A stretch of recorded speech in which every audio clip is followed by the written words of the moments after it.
Hey guys, SoCal Val here. You are listening to the Hitting the Turnbuckle podcast.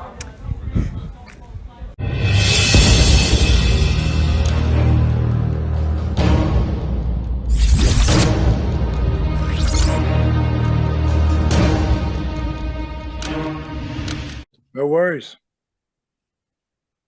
Welcome everybody back to the Hitting the Turnbuckle podcast. I am finally hosting the show again. It's me, Adam Cousins, and I'm joined by one half of my trios team, Dave Robinson. Good evening. Have you washed your Eddie Kingston shirt yet after you been getting it on Sunday? I can't wash that. So for anybody that didn't catch the show the other day, our all-in review, my dad actually caught Eddie Kingston's shirt that he threw out when he was on the way to the ring. So that's what Adam's referring to. But no, that's a great souvenir that I don't think that's ever going to touch the washing machine. It might go up in a frame or something, man. I can get it signed for you in October, hopefully. Awesome. When I go see it. That sounds good. Anyway, enough about us, Dave. We have got probably the biggest guest that we've had on the podcast. No, probably about it. Yeah, well, definitely our biggest guest we've had on the podcast since its inception. We welcome Diamond Dallas Page, DDP, to the show. Good afternoon to you, Dallas. How are you?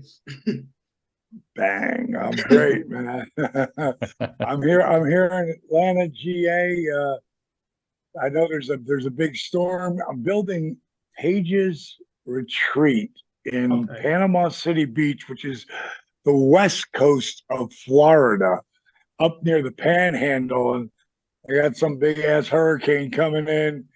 I don't know how. Hopefully it won't be too bad, and hopefully it won't go right at Panama City Beach, because my place is right on the beach, and I don't have the windows or the doors. Oh my God! They're 140 mile. They're 140 mile an hour winds. If that's what they protect from. The roof's 140 mile an hour roof, but they're not in yet. You know, it's just the first 3 floors are built, and not just the framing. And now they were doing the 4th floor.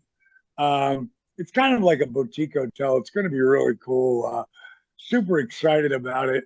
Sometime in 2024, it'll be finished, hopefully. And I'll be all batting down the hatches in case one comes again. But hopefully I'll escape this week. But that's it. And I don't worry about it because there's nothing I can do about it. You know what I mean? No. I don't even focus on things I have to think about or things that I can control or within my control, Exactly that. And quite nice, we're going to move straight into DDP Yoga. Dave, you've got a little bit of DDP Yoga that you actually do because you've actually had an injury to your back. So great. Yes. First of all, we're going to open up this, Dallas, by me saying a huge thank you to yourself. I slipped 2 discs at the start of the year, L4, L5, L5, S1. And it was looking very bleak for a while. I didn't really get great support, or what they didn't want to do is didn't want me to do too much physio because they were waiting for MRI scan results and stuff. When I got the all clear that I could start doing a bit of physio, I discovered 2 things, which was spinal decompression, which worked great. But the biggest impact that's had on my recovery is DDPY. I found a video of yours that you did with Lexi Nair, the Steiner sons, Bronson, yes. And Teddy Bear, and obviously Paige. And that has been my go-to every day for the last 2 months. And I can honestly tell you that I'm better now in many ways. Certainly my core strength and my mobility than before the injury. So I know firsthand how much your yoga can help people. And I was going to ask you about workshops and potentially a hotel and retreat, but it sounds like that's something that's already in the works. So when is that going to be available to people? And tell us all about DDPY. I normally I was doing for 12 straight years retreats in Mexico. We just did one last July, and people come in from the UK. We had people from Dubai. We had people from Australia, Canada, and of course, United States. I mean, it was a really eclectic group of people, really great people. But one of the reasons why I wanted to build this piece of property that's on the beach they call it the Gulf. They don't call it the ocean. I grew up on the East Coast where it's the Atlantic Ocean. Over there is the Gulf, and it's beautiful piece of property, literally right on the beach, on a 15-foot bluff. So we're 15 feet above sea level. So then I built the bottom floor all concrete. So it would have to be, once I get it all completed, it's going to be like nothing anybody's ever been able to go and do, because it's going to have all the stuff I do, the cold plunging, hot tub, steam room, infrared saunas. It's going to have all the bells and whistles, and it's going to be like, I take the 4th floor for myself and Paige, and the bottom 3 floors, is the part that'll get, rented out. And there's actually 3 rooms that are right on the beach, and they all have their own balcony, and it's really laid out beautifully. Like I say, if we just get through this this hurricane coming through, and we don't have another threat for a little bit, and we can get the doors and windows on, it'll be great. But I'm building something that's super high class, and will be a place now I won't have to leave my house. People will just come to me, and I do that right here in Atlanta. Like, people come in all the time and work for me. Matt Cardona was just down here. I'm talking to, I don't know if you ever saw, there's a show on HBO called The Righteous Gemstones. They also did Eastbound and Down and Vice Principals. And I'm talking to their crew they were talking about doing a show on, like, based on resurrection, like that me and Jake, what we lived through. Yeah. So we'll see. It's positive bullshit right now, but it's something that, like, I brought those guys in and stayed with me for 3 or 4 days. Like, people are always coming and going here at the what I call the recovery crib, and the crib is full of people from Butterbean to Bagwell to Scotty Riggs, all guys I'm just helping get on the right track. Yeah, we were going to say we had Buff on the show not long ago, and it was so nice to see him in great health. Obviously, we'd seen everything that happened, and we take everything that you read and hear with a pinch of salt. But it was so nice to see Buff in great full gimmick hat, the lot, and it was really nice. And it was nice to have that conversation with Buff as Marcus. a healthy Buff, Marcus, as a healthy Buff Bagwell. Yes, so really good. Right, the healthy Buff Bagwell. Like, we filmed. Yeah, I'm sure. I don't know if he talked about it or not, but we filmed a docu-series with him and Butterbean and 3 other people. And it got to a point where I wouldn't call him Buff anymore, because I don't want to talk to Buff. I want to talk to Marcus. Yeah. Because Buff can be a real asshole. But sober Buff or Marcus, he's a good guy. And I'm glad he's back on track right now, and just had a year of sobriety. Yeah. And now he is really glad he went on that journey. People who get affected, like, most people can drink, but there are some people who can't. And it changes when alcohol, if you're blacking out over it, or if it changes who you are, you shouldn't be drinking it, Yeah. Yeah. Definitely, I definitely agree with that. Will the new facility, Dallas, is that something that is going to be open all year round? And are you still going to be on the road doing workshops, or is that going to be your base from now on, and that's going to be where you do all your work? Well, I was just in the UK. Yeah.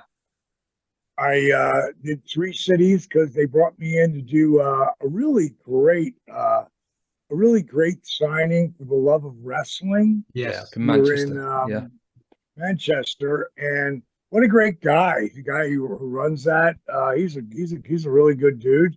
Good, there's a lot of promoters that aren't, but I found in the UK, the guys I've dealt with are always class acts.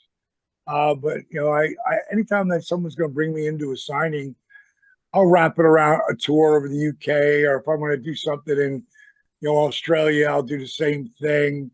In the States, I'll do them occasionally. Mostly big corporations, pay to have me come in now and do a inspirational talk, and then take them through, a beginner type workout. So yeah, there'll be some of that, but the places you'll be able to really literally get to me and be able to spend quality time will be Paige's Retreat. And as soon as we know it's built, my hope is that my original hope was that we would be able to have it ready to go on Paige's birthday, her 50th. She on April 13th, she turns 50, but I don't think that's going to happen. So even if it's like May or June, we will probably get through the summer, and then in the fall do a retreat that brings the people in, and it'll only be like, we've got 8 bedrooms, and they're all king size beds, and some of them are queen over king. So in case 2 guys wanted to go and they wanted to save the money and split the room, one could have the upper bunk, one could have the lower bunk. But it's really it's going to have everything there that the people need. And Panama City Beach is a really fun town to be in. So they get the beach, they get everything. Yeah. That's going to be really good. I can't wait we'll hear some more news on that as it comes through, and say hopefully the hurricane or whatever you've got goes through doesn't do too much or little or no damage. That would be great. Yeah, it would be. Let's sidetrack. We'd be wrong if we didn't talk some wrestling on this. Absolutely. 2023 in wrestling. What do you think of it now in 2023? There's obviously massive changes since you guys were doing it in WCW and WWF, but the big, what do you see as the wrestling product like this year or in this particular era of wrestling? I think it's a great time to be a wrestler. And it was funny when I was in the UK, I want to say it was around before COVID, maybe 2017 or 18. I can't remember the exact year I was there. And I saw what was happening with independent wrestling in the UK and how regular guys who were wrestlers, the top end, they didn't have to have a real job. Like they could support themselves with professional wrestling. And I was fascinated by that. I thought, wow, that's like the old days where guys just worked territories. And then when I came back and I started doing a couple, because I don't do many wrestling shows anymore. And if I do, it's just a signing. But when I did, I started seeing the independents in the United States getting better and people appreciating the hometown hero, that made it to the show. And then with, I think it's MLW, Impact, NWA, AEW, and, the Megaforce WWE, it's really a good time to be a wrestler, a female wrestler as well as a male wrestler. I think there's 2 different types of matches, especially for the earlier, spots of some of the guys, what I call like video game wrestling, where it's literally one finishing bump into another, into another, into another. And personally, that's not my favorite, but I respect it big time. Because even though it's kind of like a video game, these guys it's not a video game, it's their real bodies. And the athleticism of the guys today, like everybody should be thanking Eric Bischoff, because if it wasn't for Eric Bischoff, there would be no guys under 5'8".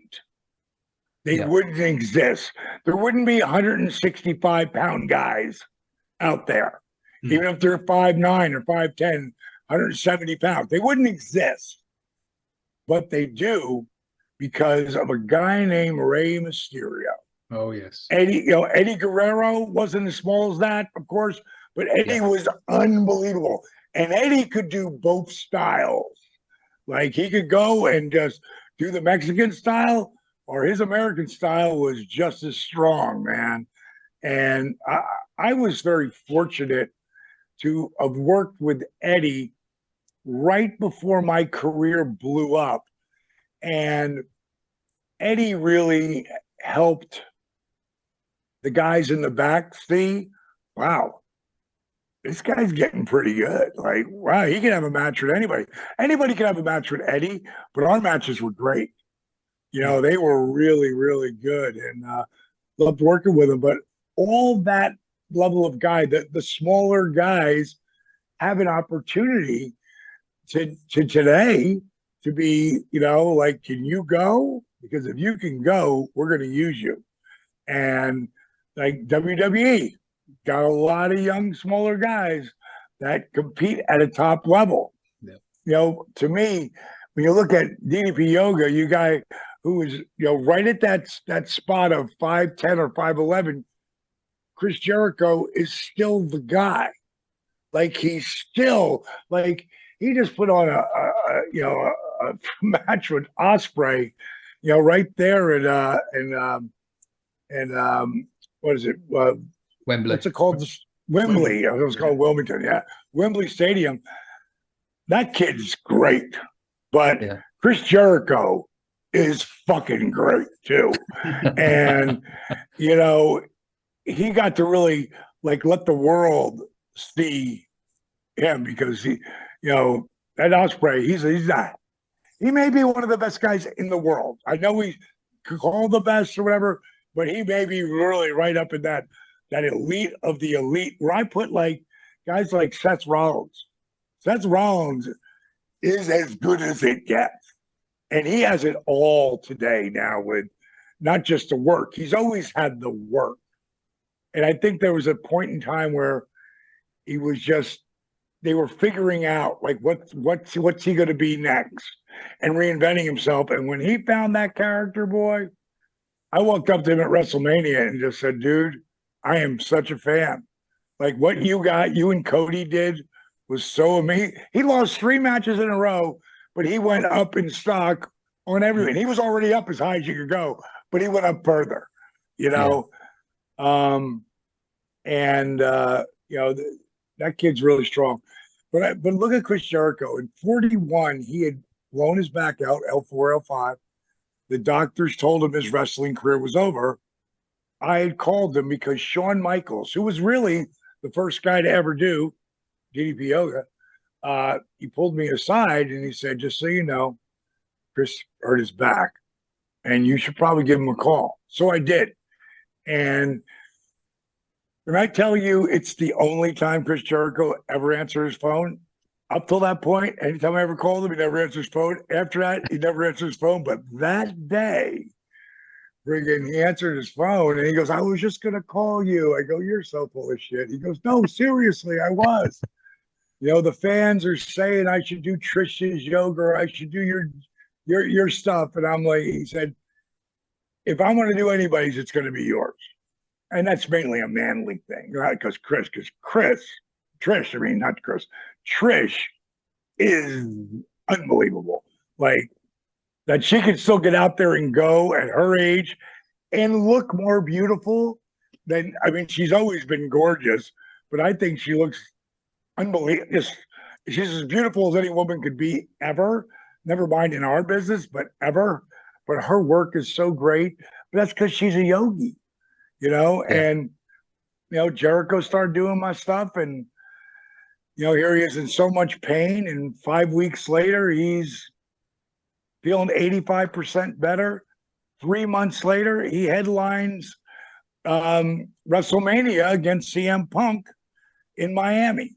Yeah. So if I was one of the boys and I saw Jericho and what he can still do at 52, and I heard he just got another 3-year multi-million-dollar deal, and he deserves it. If I was a guy in the ring and not hurt, was feeling great, I want to know what he's doing. Like, what's he eating? What is he doing to hold back the hands of time the way he is? You know? So, in a long answer to your question, I appreciate, you know, the multi-bump matches, but I still love the storytelling. Yeah. The storytelling that you're going to see in a main event match. With Jericho's matches, you'll always see storytelling. And when you can like the fans need, like if your 5-year-old nephew, you're holding on to him and wrestle him and he pokes you in the eye, you're going to go, oh my God, fuck, you poked me in the eye. That's what you're going to do. Yeah. So Yeah. you got to sell, because without selling, it means nothing. Yeah. You know, it means nothing. You've got to sell. And for the guys who are trying to make that transition, you know, I was taught, if you think you're going too slow, slow down. Yeah. Exactly. That was something that Scott Hall taught me very early on. Slow Yeah. down. Dally, slow down. There's so much I want to circle back to in that answer. It's funny you should mention Eddie and Seth, because there's a couple of diamond cutter questions I've got for you around that. But before I do, you mentioned All In and you mentioned the show in Wembley, at Wembley. Did you catch the whole of that show? Have you seen parts of it? What did you think of the show, and what did you think of what AEW achieved? I think what AEW achieved is just off the charts. You know, like Vince McMahon and Triple H have nothing to worry about. But those guys did what would be considered the impossible. And I said to my wife, I said, Paige, I said, when Cody said that him and the Young Bucks and Kenny Omega, he thought they could draw 10,000 people. And Meltzer said, well, you're getting pretty full of yourself there, Cody, maybe 4,000. And Cody said, I'll take that bet, Dave. And then they sold out in 30 minutes. That is unbelievable as that was. That's what this was. I mean, and to think that that came out of the same breeding was pretty crazy, man. I'm blown away by it. And again, like I said, it's great for the boys and the girls, and it's even better for the fans. Yeah. And what I saw of that show, I didn't see it all, but I saw pieces of it. And I'll sit down and watch the whole thing from bell to bell. I just couldn't do it that day. Very impressive. And just the pacing of the show. I saw, I saw the fans, they couldn't have been any happier. And the AEW fans were the livest fans until about a year ago. And the WWE fans, they started getting more. When Triple H took the book and started being like that, the main guy writing the storylines, those fans, the stories he was telling got really hot. And you can see it. It reminds me of the 90s, the late 90s, when fans were just ravenous. And so you got it's like WCW and WWF, but you can't really, you can put it out there in the UK, but they're not going to draw that kind of house in the US. Not yet. They gotta have the more consistent stories. What the UK saw was all of the AEW over these last couple of years. Yeah. Like, because they all wanted to be there for the All In and all of that. Like, that was an accumulation. And to be God's honest truth, I was blown away that they did as well as they did. And what a great, I was so happy for the boys. Certain guys I text and, like Jericho, but also Darby and Adam Cole and MJF. Like, those guys, I've been around those guys for a long time. And I was so happy for those cats, all of them. But those guys especially, because they're like my crew of boys that I like to stay in touch with and comment on their matches. And, and they really appreciate receiving taking the time. But what I saw, I was just like, wow. Like, MJF and Cole, like the story that they're telling with them, I love it. And I know MJF's about to turn on his ass big time because he don't. The people want him to be a babyface, so it's kind of. Yeah. I'm not saying he's The Rock because The Rock is his own animal, but when The Rock was a heel, because he talked so good, because he looked so good, because he did everything so good, they want to cheer for him. They don't want to boo his ass. Mhm. And MJF is just at that turn where, they want to cheer for him so bad. You saw it there. You saw it, but he ain't going to turn babyface. No. There ain't no way. I'll tell you guys a story. I was on Jericho's cruise a few years back, and that's the first time anybody really had seen MJF, and AEW guys were on the boat, and people are starting to get around him, and like, this motherfucker can talk, and man, he's always a heel. Like, not the boys in the back, but everywhere else. Yeah. And very important not to be always on, So there's a comedian, and the matches are all over, and about the party's popping, and there's this comedian up on stage. I can't remember his name, but he said, you really have to respect MJ's commitment to being a heel. Now, we were online, me and my other comedian buddy, whatever his name was, and he said, we waited because we wanted to meet him and we wanted to get a picture with him. So as we walked up to him, my buddy says, MJF, man, we think you're great, man. We love what you're doing. We can't put you over enough. And he goes, really? And he grabbed this cup of coffee out of his hands.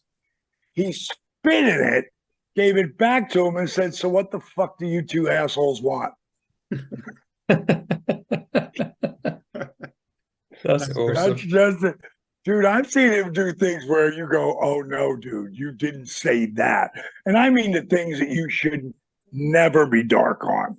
Like a kid, and I'm not even going to tell you the situation, but that sometimes he'll get like real heat, like the kind of heat, it ain't ha ha ha funny. It's like, you motherfucker heat, because he has no boundaries. No. He's a generational talent, as he says. I, for one, hope that he stays with AEW long term. I'm a huge AEW guy. I think when WCW ended, there was a lot of wrestling fans that kind of stuck around and watched WWE, but it was really the WCW product that was kind of more for them. And that was me. I continued watching the WWE. When AEW came along, I felt like I did when I discovered Nitro back in the late 90s. Right.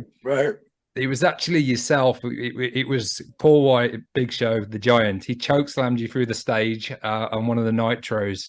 I remember. I've got to thank you again for that moment, because that's the first time my dad walked in, and he used to give us a bit of crap for watching wrestling. Like, he's like, yeah, watch this. It's fake. All the typical stuff that you used to hear. Right.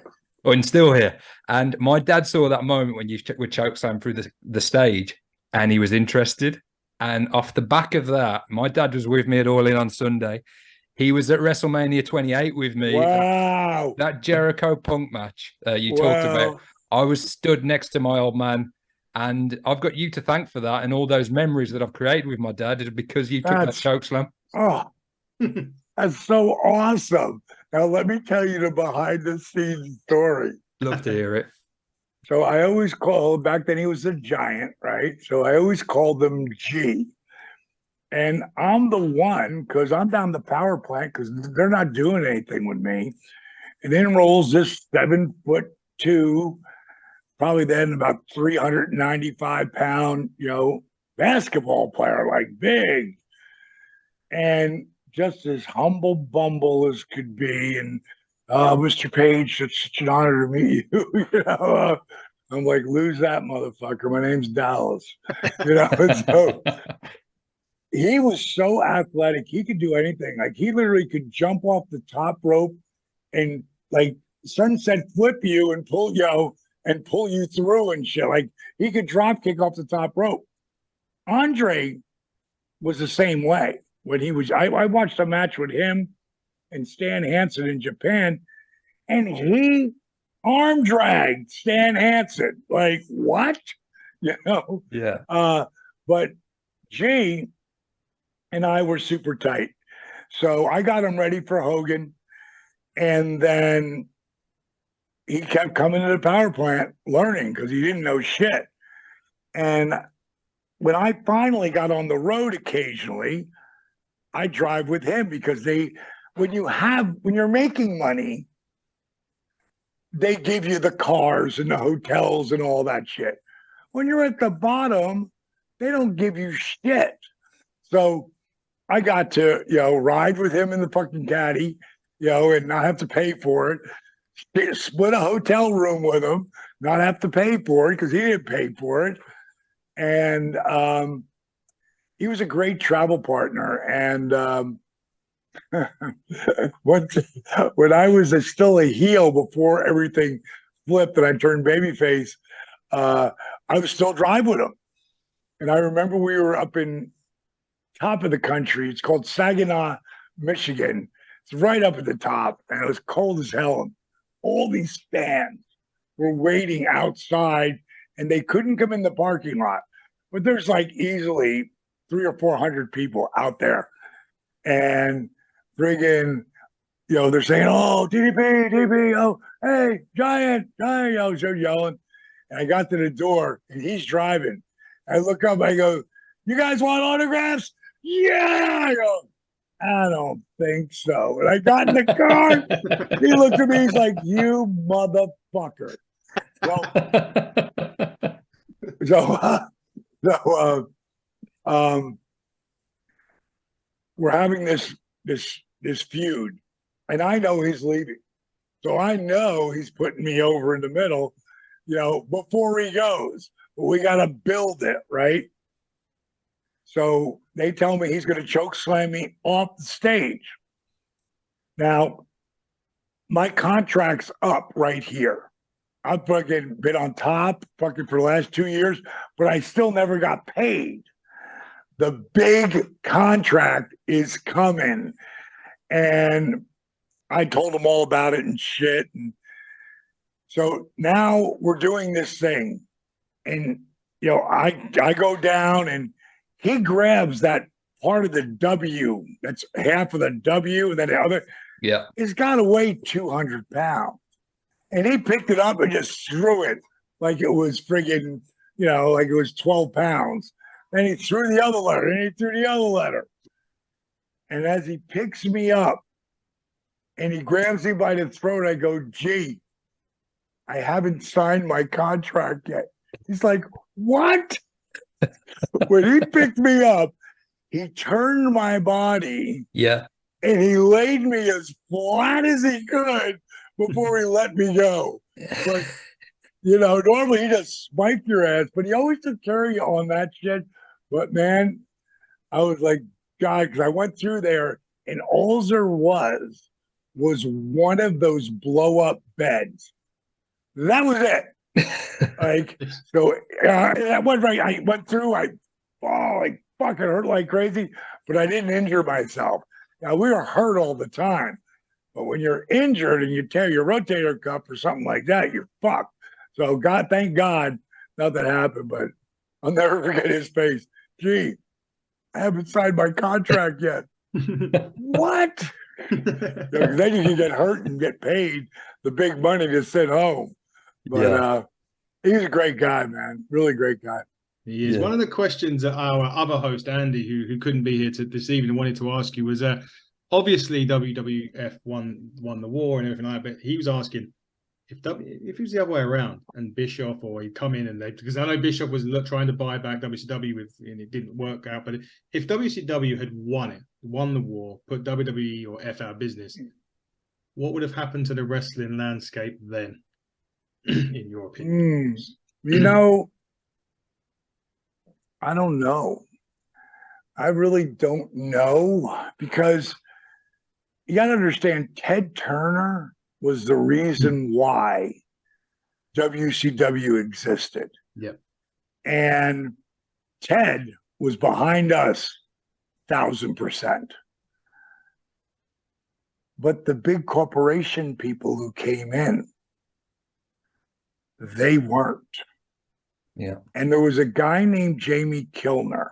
Now, there's two ways. One way, Vince really does win the war. The other way, maybe not. Because when we got canceled, Bischoff, because I know he was my best friend, and we were super, super tight. We lived across the street from each other. He told me that he heard that this guy, Jamie Kilner, who was the top guy at Warner Brothers, and he was put in charge of Turner Sports.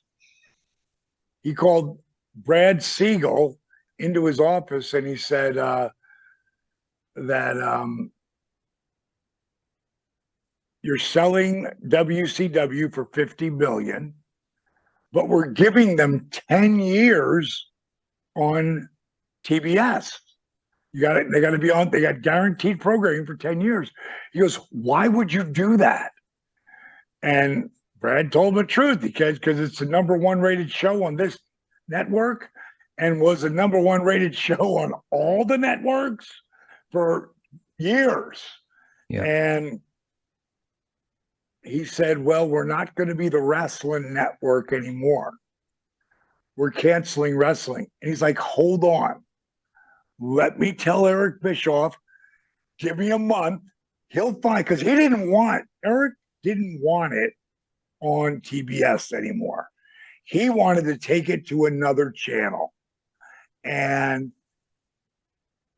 the bottom line is, friggin' Jamie Kilner said, no, we're canceling wrestling. Now, for me personally, it turned out to be my thing I wanted more than anything was to end it in WWE, and maybe that wasn't what I really wanted. But bottom line is, well, I didn't feel bad for me, because really at that moment, I thought WWE was where I was always going to end my career. And what I really felt, though, when it came time when WWE took over, I felt so bad for the employees that worked for Turner, that did the show. Like, these guys have been, some of those guys, like my buddy Moses, he worked for 27 years on the crew and worked himself up from a bottom to a top friggin' camera guy. Friggin' these guys have been there for their whole lives. And when they went away, when WCW went away, everything went away. What I personally believe, Kevin Nash used to have a really great analogy, and I can't remember how he said it, but basically is, so let me get this right. You can collect $600,000 of the insurance as long as it doesn't burn, but let's burn it down anyway. Like, in this scenario, they had 50 million. Like, that's what Bischoff was playing. Plus, he was taking all these contracts, mine, Hogan's, Luger's, Goldberg, Nash, everybody. So that's at least another 30 million. He's taking all of that on. So $80 million worth of debt going out or coming in, however you want to look at it. Yeah. And Jamie Kilner says, no, he can't have the extra month to sell it. We're canceling it. We're not the wrestling network anymore. Now, when you guys saw me show up on TNT, and when I said, if you would have told me 19 years ago that Diamond Dallas Page was going to end up on TNT with a group called the AEW, I'd say you were smoking crack, because they wanted nothing to do with it. To me, what had to happen, Vince McMahon did win the war, but he won like this. I'll give you $5 million. This is all speculation, total. Me, going, how could this possibly happen?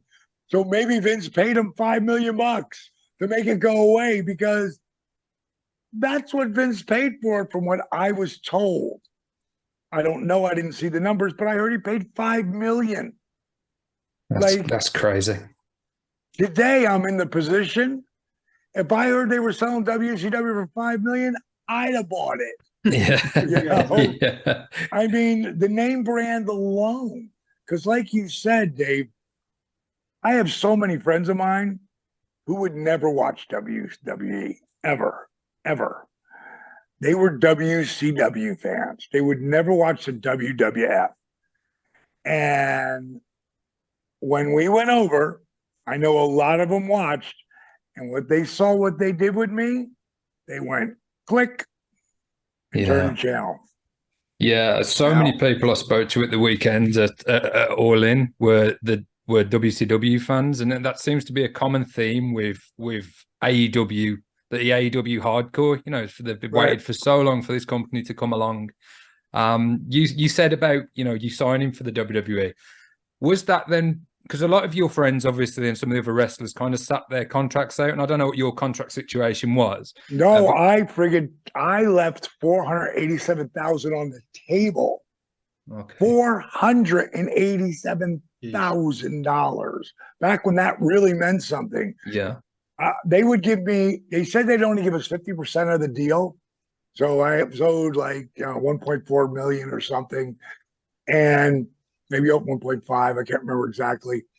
But what they said was they would give me 70% because I had a lawsuit with them, and so did Nash and a bunch of us. But if I wanted 70%, I had to let the lawsuit go. So the way I looked at it, I was 45 years old. If I was 35, I'd have sat out. If I was 41 or 42, I would have sat it out. But because the clock was ticking and I wanted to go where I still could really go, and put on the show for the people, the way it was pitched to me, it was going to be something completely different. And when people say it was bad booking, no, it's not bad booking. This was business. And I didn't take it. Today, I don't take it personally. Back in the day, I took it personally because I was Diamond Dallas Page, but today, I look back and I go, well, Vince had a point to prove. He wanted to show with one of the top WCW babyfaces that they don't stack up. It was a fluke. That's how it was set up, and that's the message that he started to tell. And if I didn't flip the character and they didn't want me to do the Diamond Cutter anymore. Oh my God. What? Yeah. That's when I was like, okay, all right, boy, I'm really not in Kansas anymore. And looking back, would I have, because at that meeting that I had with Vince and Shane, sitting across from Kim, and they tell me they want me to stalk the Undertaker's wife. If I was in WCW where I fought for everything, like being Eric Bischoff's buddy was not a plus, especially not in the beginning. If I had to work 5 times harder, in my induction, when he inducted me in the Hall of Fame, he said I had to work twice as hard. No, 5 times harder just to get noticed because we were fucking so tight. But if I fought for so much, I thought I'm in WWE. They're going to love me. I do business. I don't bitch about finishing. I'll do the job. I don't care. I just want to fucking to get that machine behind me. And Bottom line is when he said you're going to stalk the Undertaker's wife, if it was in WCW, I'd have looked at him, looked at her, looked at him and say, are you looking at my wife? Like, she's one of the most beautiful women ever. Never mind in this business, ever. Yeah. And you're gonna have me stalk some. They know we're married, but I wanted to be a team player. And then I threw him the idea of the People's Champion versus the People's Champion, Yeah. which is what it should have been. Yeah. And if I would have got up, because this is what I learned from this. It's like, if I could change it and go back in time, I wouldn't change a fucking thing. What I'm doing today with DDP Yoga, my DDPY workouts, we're about to introduce the power cups. When you see what that does for your body, not just with DDPY, but with weights, like, I'm changing people's lives on such a different level now. Like, what I did in wrestling was so cool, and without it, I don't have the success of DDP Yoga or what will be Power Cups. I wouldn't have it, but I do because the fans who grew up with me, they know if I tell you something, I'm not bullshitting you. I'm not lying to you. I'm not trying to fucking pitch a product. I'm telling you something because I'm passionate. And I know if you fucking listen to me, it will not just help you change your life, it'll help you own your life. So, and on top of that, it took me 8 years to be another overnight success. But since then, I made 10 times the money I made in wrestling, like 10, easily 10 times. And that's not the important part. The important part is that it's changing lives. And like, all you have to do is go, and I tell people, don't listen to a thing I say about my program. Just go on Facebook, punch in DDP Yoga, one word. That's the company, that's members site. Go to DDP Yoga, one word, and become a member. It started with 5 guys trying to help each other, stay accountable. Now there's over 78,000 people on there. And the stories that people tell about their journey, so many people come looking for, literally looking for hope. And if they do the program and do the list, which is like the yellow brick road, the first thing you'll see on the app, and if you do it, if without commitment, there is no start. Without consistency, there is no finish. If they actually do it, the people who come looking for hope end up being some of the most inspiring people on that page. And that's what's so beautiful. So what I learned from my journey with the WWE early on was, what I should have done was got up and not been afraid to walk away from the table. I should have stood up and said, Vince, love your idea about the stalker thing, but it's not a Diamond Dallas Page idea. When you want to do People's Champion versus People's Champion, because that's where the money is, give me a call. That walked out. That was the match. That would have been, that would have been so money. But what I learned and what's made me the businessman that I am at 67 years young.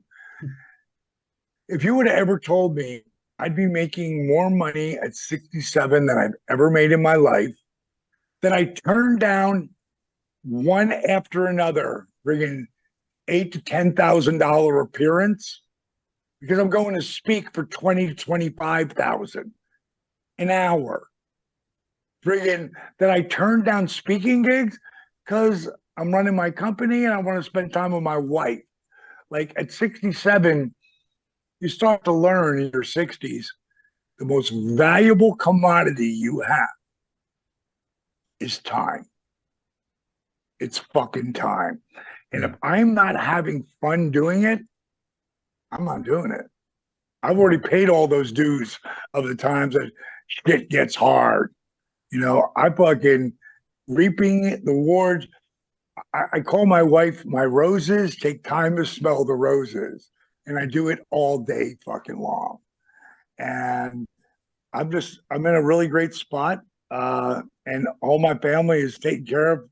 Fucking, if I die in the next 2 seconds, everybody's covered, and I've been a very blessed life. Dallas, I really want to be respectful of your time, and I know we're running out of it. And Adam's probably got a couple of questions he wants to ask you as well. I want to circle back to the diamond cutter in a minute. I just want to ask, and I know this is an easy one to answer, but where do you get your drive, your positivity? What is it that makes you every day you jump out of bed and you attack life and you make the most of every second? Because I'm 36 years old. You became a wrestler at 35. And obviously, you've gone on and achieved so much from that point in time to this point in time. So I'm looking at the next 35 years of my life. And you're such an inspiring person. And I feel like I've known you because I've watched you on TV for 30 years. But what is it, in your opinion, where do you get that drive? Well, a lot of people think it's motivation, and people get cameos from me all the time asking for motivation, and I have to explain to them, motivation has nothing to do with success. What has to do with success is discipline. And then I take people through like a journey. Like Mike Tyson and I ran into each other one night. I can't remember when it was, but we hit it off immediately because we were both fans of each other. And at some point we started talking about discipline. Actually, we started talking about training. And he said to me that his trainer, Cus D'Amato, when he was 13, Mike was, Cus was 78 at the time. He said that Cus used to beat into his brain, discipline. I know it's something you hate right now, but if you can learn to love it, if you can literally learn to love discipline, you'll be the youngest heavyweight champion ever. Now, he said it at 13, 14, 15, 16, 17, 18. At some point, Cus died, and he never got to see Mike win the championship at 20 years old, the youngest champ ever. A lot of people ask, like, where does discipline come from? I heard this guy, Jocko, who's on Instagram, say, it comes from telling yourself the truth. And I totally agree with him. Discipline comes from telling yourself the truth about where you are right now in your life. Like, you can lie to yourself and say, I don't need discipline, but that's bullshit. You probably need it more than anyone. Because when you can tell yourself the truth about that, you can be better today than you were yesterday. If you can tell yourself the truth that you can be better tomorrow than you were today, you won't need to find discipline. Discipline will find you. You see, both of you have the ability, every fucking person who's listening to this podcast right now has the ability to make themselves do what they know they need to do. When they need to do it, whether they feel like doing it or not. See, when you can really start owning discipline, you start to realize that discipline is the truest form of self-love, ignoring the current pleasure for the big reward to come. When you really start owning discipline, it's like having a fucking superpower. So I wake up and I'll be stiff as fuck. And I've got this machine called, it's PNF, pulsating electromagnetic frequency, some shit like that. All I know is, does it work? Put it on my back, my glutes, my quads, my hamstrings. I get up way looser. I walk down and I get in a cold plunge. Today I was in 35-degree water from probably about, I guess it was right at 7 minutes. Yeah. Then I got up, dried off like this, just bringing blood back in the body, because 35-degree water, pretty fucking cold, man. And going in, my mind wants to go, fuck, I don't want to do this. And I say out loud, oh, I can't wait to get in here. This is fucking awesome. And then boom, I'm up to my neck. 15 seconds later, it's just a little chilly. Yeah. That's it. And I know I'm taking down inflammation and I'm clearing my mind and I'm showing my mind that I control what my reality is. It doesn't. I control it. And then I get on my hypoxia training, which is oxygen deprivation, get on that for 30 minutes. Then I hit the mat, do some DDPY, hit the power cups, finish with DDPY. And that's my Monday, Wednesday, and Friday. The Tuesday, Thursday, and Saturday, cold plunge, hypoxia, hour and a half on the mat, and I'm done. Sundays, I just do hot and cold plunging, back and forth, so some sauna, steam, and spend time with my wife.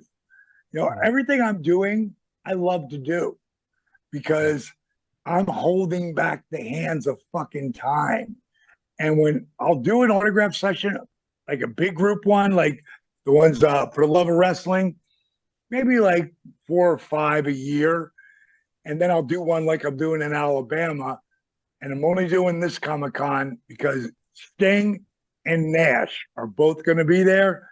And I'll get to go out and have dinner with my buddies that I haven't had to do in years. So the motivation, the great attitude, it comes from discipline. And anyone can have it. And you got to freaking start to do things like, oh, I'm not going to bite my nails anymore. And then when you finally stop biting them, you go, wow, I could do that. Yeah. Like you have to set yourself up with little goals, and it's confidence, and I know, that I knew I was going to be making stupid money to do speaking gigs. I turned down 5 to 10 a month. I only do like 1 or 2. I don't need the money. I'm doing it to go there because I love doing it. I know I'm going to really affect a lot of people. And I'm going to talk about my shit too. And people are it's going to change their lives.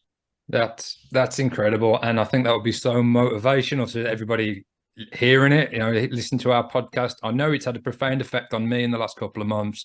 I've been doing the cold pod as well, and I'm looking forward to getting the power cuffs, because at the minute when you shout at me through my screen, pop them, I'm having to kind of like pretend, because like I've got to get those power cuffs, man, and I've got to put it into my routine.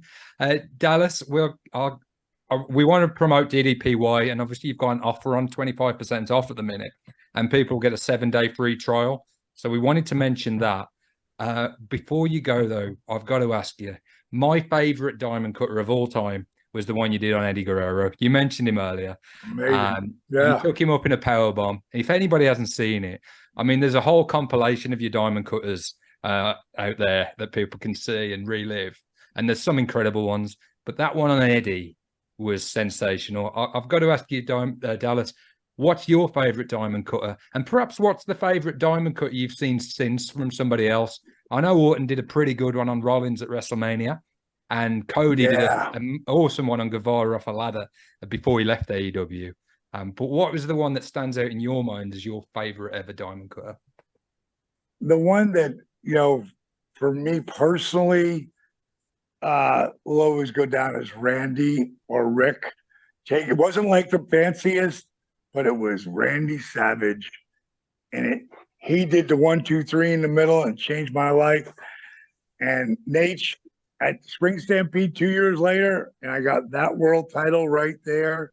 For Nature Boy to take that meant the world.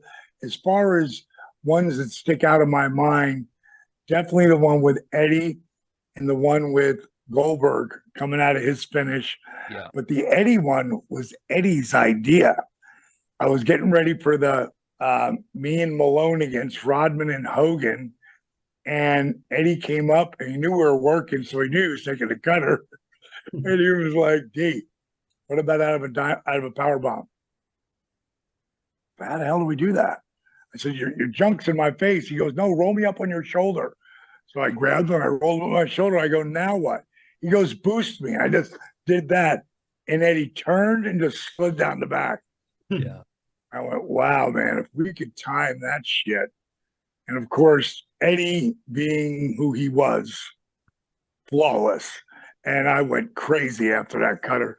Yeah. I remember. But I seen Randy Orton. Zig Ziglar is probably one of the greatest workers ever. Never really got the kind of run he deserved, but he's definitely a Hall of Famer coming out of there. Hell of a talent. Hell of a talent. But Randy took him up right in the real freaking powerbomb. And somehow Randy and Zig flipped that shit out. And like, I don't even know how the fuck they did it. But my favorite, and you know, on Facebook, you have reels, right? Yeah. There was some fan who filmed Cody, and Sammy. There was so much room for error there. You know, I mean, there was like, you got to calculate that in. There's so much room. And Sammy's holding on that ladder and he springs off the ropes to perch on that ladder and then dive off, and literally Cody perfectly timing it. Like, it had 60 million views in 2 days. Crazy. And it slowed down like 67 million or some shit. It was crazy, man. I had to call him up and go, dude, okay, that was amazing. You know what I love about like Cody doing the Cody cutter and Osprey doing the Osprey cutter? It really means a lot to me that those guys took where that came from, you know, from the get-go. Yeah. And they could have called it anything, you know, but they called it the cutter. And I'll leave you guys with this story. My favorite story maybe ever. It's one of my top 5 easily. In 1997, around when I'm getting ready for Savage and shit's white hot, I get a phone call and I hear, congratulations. Like, Jake, is that you? Yes. I go, congratulations for what? Reinventing the diamond cutter. Reinventing the DDT. When you're one of your 2 mentors, this is me and Jake back when we were doing the independent scene and he was teaching my ass. That's one of my favorite pictures ever. And this will be my other one. Without Dusty Rhodes, there is no Diamond Dallas Page. That's Dusty. Awesome. And I'm wearing a Willie Nelson hat. And Dusty and I were at a Willie Nelson concert with Cody's mom, Michelle, before there is a Cody. And there's Dusty up there singing with Willie. Brilliant. He was supposed to go up for one song. He never came down. But yes, when you're one of your 2 mentors says you just reinvented the move of the 80s, there ain't no better fucking compliment. All right, boys, it's been fun. I appreciate y'all. Thank you so much, Dallas, for coming on. We've absolutely loved every second. Adam, I'll let you sign off, matey. Yeah, guys, that has been the Hitting the Turnbuckle podcast. That has been Diamond Dallas Page. We filled the bang this evening. Thank you so much, guys. Until next time, buckle down, stay safe, and good night. Bye.